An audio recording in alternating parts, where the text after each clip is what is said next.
Hey everyone, welcome back to the channel, welcome back to another video, and you join me here at McLaren Toronto, where a little while ago the McLaren Elva was right here behind me.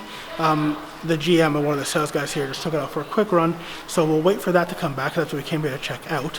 But also in the showroom right now is this really cool kind of, I think, MSO colored 765 LT. So we'll check that out. In the meantime, do a quick walk through the showroom because there's always cool things here at McLaren. And then once the Elva comes back, hopefully I'll have an opportunity to show you guys around that a little bit as well and to take a good look at that because it's actually insane to see in person. Okay, so I apologize if my voice is a little bit quiet. I would try to keep my voice down as they are currently working in here, of course. So in front of us here quickly, we have a McLaren 650S Spider. We have a 720S Spider there, a regular 720. And then here is this MSO Tokyo Cyan colored 765 LT. Looks like it's pretty highly optioned. You can see it has the center seats in there. Not sure all the camera's gonna pick up, but it has carbon fiber, gloss carbon fiber all over the steering wheel, above the central screen there, all down the center tub. Of course, the gloss carbon on the side of the center seats there, and it even has the 6-point harness roll cage in the back there, of course, in the same matching color as the body paint. But yeah, this paint, Tokyo Cyan, an MSO color, looks absolutely gorgeous. Never actually seen it on a car in person before, but yeah, it looks way better. It looks epic on a car. Let me just quickly move over here to the sun so you guys can hopefully see. I know the camera's not gonna really pick this up well at all. I apologize for the reflection there, but yeah, really cool colors, kind of like a turquoisey blue almost. It really pops in the light here, as you guys can see. But yeah, we've seen the 765 LT before, so I'm not going to spend a whole lot of time on this one, guys, but just so you can see this crazy color. And like I said, we're going to wait around for the Elva to hopefully come back before we go check that out.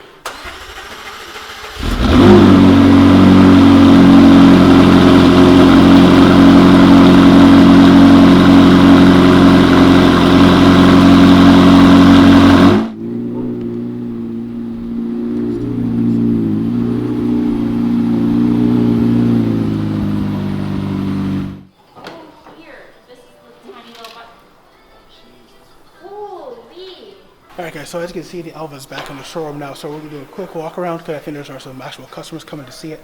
So we'll do a quick walk around of the car here, and then I think I'll sit down maybe later and give you guys all the cool facts and figures of it. But yeah, let's just take in some of the things right now, take some cool shots of the car, and then we'll get out of McLaren's hair because they are actually trying to do their daily work. Alright guys, so really quickly, the McLaren Elva is a new entry in McLaren's Ultimate Series, which of course now also features the McLaren Senna and the Speedtail, and now the Elva, which is the current kind of 3 in that lineup. I don't remember the exact number of cars. I'll put up here once I look it up again, but it is going to be a very limited run. Even less of these will be made than the Speedtail at 146, so the Elva will be a pretty rare car. And as you can see, it's kind of McLaren's entry into the open top roadster. There's completely no window at all, so you might be wondering, if there's no windshield while you're driving along, how do you not just get completely hit in the face with wind and bugs and stuff without having to wear a helmet? Well, of course, McLaren's thought of that, and the answer lies right here at the front. So this whole piece, well, part of this section right here at the front lifts up and is actually a wind deflector. So what happens with that is McLaren's new active air management system, or the ARM system, air gets fed in through the front here through all kinds of vents, and then some magic behind the scenes happens and the air gets pushed in here as you're going along. It gets forced, so the air that gets sucked in the front, it gets then pushed out these vents here. Then as you're going along, the air that's coming over the car this way hits the wind deflector and creates what they call a bubble over the car, so around you and your passenger, so that when you're sitting here open top, you can see that you don't get so much wind in the face. Now, interestingly enough, with this car, McLaren has announced that they will have an optional windshield. So if you don't want the full kind of no windshield driving experience, you can actually option in a windshield on your Elva. Then you'll have a normal windshield that sits here, kind of, sits up about this high here, but you still would get no roof. So you would have the windshield, but you still have actually no roof or any way to cover yourself over. It's pretty crazy to think that, I'm not going to jump in the car right now, guys. This car is over. I'm starting at $1 million and climbs there from options. But if I just kind of place the camera here, you can see roughly your head would be here. So that's your view out the front. As you can see, complete pretty clear. I would imagine the visibility is pretty decent just as there's no windshield, you know, not a lot of blind spots out the back here. You kind of get these flying buttresses at the back here. This little section lifts up and there's actually a convenient spot to put a helmet somewhere, I think right in the middle there. Very small storage compartment space. Of course, with the new active air management system, you don't get any storage up front. You know, you can maybe throw some things at your feet if you don't have a passenger there, but yeah, this is really just a car to go cruise around, enjoy really a nice sunny day like we have today. If we move around the back, you can see actually how this paint fades. So it's kind of the lighter matte red at the front, and then you can see it fades to the back here almost into a really deep red, almost a black at the back. You can see the crazy rear diffuser back here. Don't mind the random Texas dealer plate. You can see, of course, here the McLaren Elva badge in the back here. This rear grille, kind of reminiscent of the Artura, and actually this car also kind of not steals but borrows some design elements from the 720S, kind of the way the rear arches are, the way the wing is, and of course, like all McLarens, it has an active rear wing at the back here that pivots up. You can see it has the center exhaust here with the kind of top mounted exhaust with the cutout on the side there. In terms of other air profiles, again, you have the crazy rear diffuser. You can see the big, massive tires at the back there. Again, the taillights, kind of like Artura, kind of like the GT. If we come around to the front, I'll actually show you the headlights are actually derived from the 720, which I'll show you on the 720 as well. But you can see kind of the headlights here, how they're set in the bodywork with the C-shape, the McLaren logo around the front. And I said we'll pop over to the 720 later so you can see, but keep in mind the way these headlights look, because you'll notice on the 720 that they're fairly similar. Kind of a new door design. You can see here, of course, without having any B-pillar or roof or anything, the doors almost come straight up and out. Still that butterfly style, but not quite as out to the side as you would get when you have a roof. Like all McLarens, carbon fiber monocell. You can see the vents built into the sidework here, where air rushes in, goes back for helping cooling the engine, the brakes at the back there. Another radiator cooling on the side. And the fun thing with this is you can see it goes right through the door. Flip the camera up here, you can see on the door, there's a hole there where air funnels through. And, well, might not be able to see, but same thing at the bottom. So when you're going along, air gets fed through. It basically goes right through the bodywork, through the car, as you can see there, to help cool the engine. So in terms of the power plant for the McLaren Elva, it shares a 4-liter twin-turbo V8 with the McLaren Senna, although in this car, power and torque, the power is up, the torque numbers are about the same. So this car with the reworked 4-liter twin-turbo V8 makes 804 horsepower. The McLaren Senna makes 790. So it's about 15 more horsepower in this. The torque figures are roughly the same. They both make around 590 pound-feet of torque. But what it does make up for in horsepower over the Senna, you do lose a bit of performance just with the fact that there isn't any roof or anything like that. So 0 to 60 takes around 3 seconds, whereas the Senna is about 2.5. So not a huge amount, but in the supercar, hypercar world, even half a second feels like a lifetime. But I don't think you'll ever get to say that you're going slow in a McLaren Elva. We move on to the interior quickly, guys. We'll wrap up this video here shortly. You can see, just like I mentioned with the Artura, you can see how the handling and powertrain toggles are now up on the steering wheel. Actually, the Artura did borrow this feature from the Elva. So once again, you can see if you're sitting here driving, you can see your toggles are right there at your hand, so you can make on-the-fly adjustments. I haven't sat in the seats. I'm not going to. I don't think I'm allowed to. But they look like kind of new McLaren sport seats. I imagine, I've heard everyone who sat in them say they're very comfortable. I can imagine so. You see, they're not quite, they are carbon back seats, but they're not quite as thin or as tiny looking as the Senna seats. And the padding on it feels like it's really comfortable. Of course, you have the McLaren logo embossed in the headlight. In the headrest there. And you can see there the McLaren Elva plate. This is 00. This is, of course, a pre-production car. Like I said, there's only, I think, less than 100 of these cars. And again, when I put the figure up, when I know the figure, I'll put it up on the screen here, guys. But yeah, that's pretty much it, I think, for the Elva. I'll give you guys some more history, like I said, later on. I'm going to get into these guys here in a second. But yeah, of course, carbon fiber monocage. Actually, this beautiful gloss carbon on the outside with actually the McLaren logo on the side here, actually under the clear coat, which is just a really beautiful touch. New wheel design, very McLaren, very sporty looking, very nice. And yeah, I know there's a couple of these coming to Toronto for actual customer cars, so it'd be definitely cool to see these just on the road one day. I mean, we saw a couple clips of it just rolling around the dealership here. It looks awesome. I can't wait to see maybe one of these on the highway as well. And quickly, guys, before I go, if you're wondering how you actually open the doors on this car, they're open right now. But you can see this little button up here. So obviously when the doors are closed, you just kind of, if you're going up to your car, you just kind of come in, reach up right here, feel the little button there, open it, and then same if you're inside the car, just push the button. Of course, they're electronically controlled doors, and you just open them up and you hop out of your McLaren Elva. And of course, keeping the nature of the lightweight car, this is the lightest McLaren they've ever made. It's actually lighter than the McLaren Senna. Again, once I don't remember the number off by heart, but I'll flash up on the screen.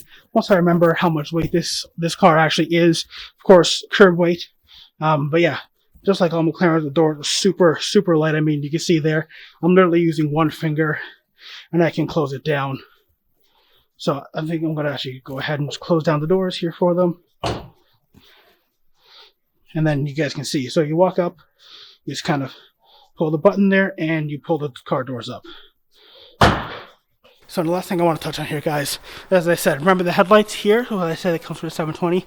So you look at the way the headlights are here. If we just quickly pop over to the 720 here, you can see how that top layer of headlight is basically the exact same thing. Of course, the Elva does have the arrow cut out like the 720 does, but you see that top headlight there, and of course, they kind of the C shape, the McLaren logo shape, which carries through in all their cars.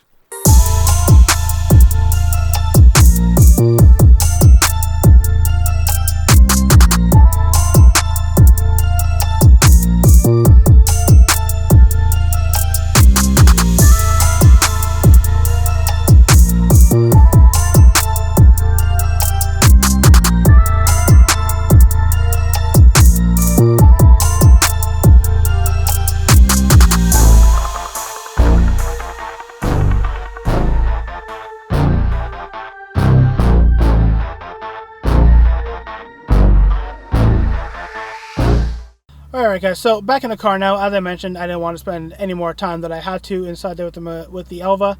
Of course, they are a working dealership. They're trying to do stuff with the car as well, and I would just, don't want to be in their way too much. But anyways, as always, big shout out to the guys here at Pfaff McLaren Toronto, just for being generous with their time and allowing me to come in and check out the car. It was pretty cool to actually see the Elva in person, having only previously seen it in pictures and video. And I can tell you, if you guys have ever seen pictures and video of the car, as you of course just did now, yeah, the car is really as epic in person as it is in any pictures or videos. So if anyone ever gets a chance to actually see one, make sure you grab that opportunity. Yeah, just to, I guess, reiterate and give a bit more information on the car, just in case I wasn't super clear, inside in the walk around. So the car, the Elva, is kind of based off of the 1960s race car driven by Bruce McLaren, which was also built using the Elva name. Of course, being an open top kind of roadster car, it's basically a track car first, but it is road legal even without that windshield. As I did mention inside there, McLaren does have an option that if you do want a windshield on your Elva, you can option in a windshield. It just gives you a windshield. There will still be no roof, but I think most people would want the open top style. It's reminiscent. I guess its competitors directly would be the Ferrari Monza SP2, the Aston Martin Speedster, the Aston Martin Sterling Moss, and I guess even the new Lamborghini was, I think, the SC20 it's called, their open top roadster, and of course something like the Aventador J, which was a real one-off which came before. But definitely a cool car. As I mentioned, the Elva name comes from Bruce McLaren's original 1960s cars. I'll throw up a picture here of, I guess, the Elva and an original 1960 car, so you can see some of the similarities that the body style takes, but just, I guess, in a more modern fashion. A couple things I didn't mention with this car, of course, it is a pre-production car still, but this car comes with a full 6-point racing harness as well as just a regular lap belt, so, you can see the track-focused nature of it coming in there. Just looking up here, some things, see if I forgot anything to tell you guys. As I mentioned, 4-liter twin-turbo V8 engine, same as in the Senna, although power is up to 804 horsepower. And and which makes it the fastest McLaren that's not a hybrid. Of course, only the P1 and of course the Speedtail have higher horsepower numbers, but they of course are hybridized. The Artura is hybrid as well, but being an entry-level car, obviously doesn't make quite as much power. The car is really quick. It's the quickest non-hybrid McLaren that they've ever built, but it does lack a little bit in the 0 to 62 mile an hour, 0 to 100 kilometer an hour sprint. So the Elva does it in 3 seconds, the 720S does it in 2.9 seconds, and the Senna does it in 2.8 seconds. So you can see it's not a huge amount off of those other two, but just that ever so slightly bit slower. But I would argue in a sense that the Elva is maybe cooler than the 720 and the Senna. I don't know, you guys can decide. Let me know down in the comments below.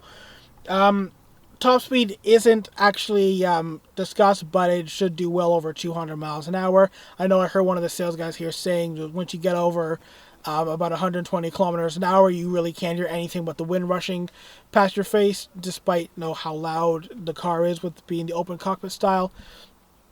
But yeah, definitely a crazy car. As I mentioned, the handling and powertrain toggles are up on the steering wheel, just like in the Artura. It has 3 different modes: comfort, sport, and track. Of course, these are going to change the way the car drives and handles itself. And yeah, that's pretty much it. As I mentioned, price tag starts around $1 million, but I'm sure with options you can go way up there. So it still sits price-wise just under the Speedtail, but definitely another super limited McLaren car. I think that's pretty much going to do it for this video, guys. There's kind of all the information, the overview, the walkthrough of the McLaren Elva. Let me know down in the comments what you think of this car and these types of cars in general. I think it's a really cool car. If you're a collector to have, definitely, I think if I had the money, I would probably pick one up just for, I guess, kind of the quirky nature of it. Obviously there's some limitations to where you can drive it. You can't really drive it in the rain. You can only drive it on a nice day. But, well, I mean, what really better do you want on a nice day than going for a cruise in a nice car? It's kind of the wind whipping through your hair and everything. But I'm going to start rambling on here, guys. That was the McLaren Elva. If you enjoyed the video, please give it a big thumbs up. Remember to subscribe to the channel, and I will see you all in the next one. Bye.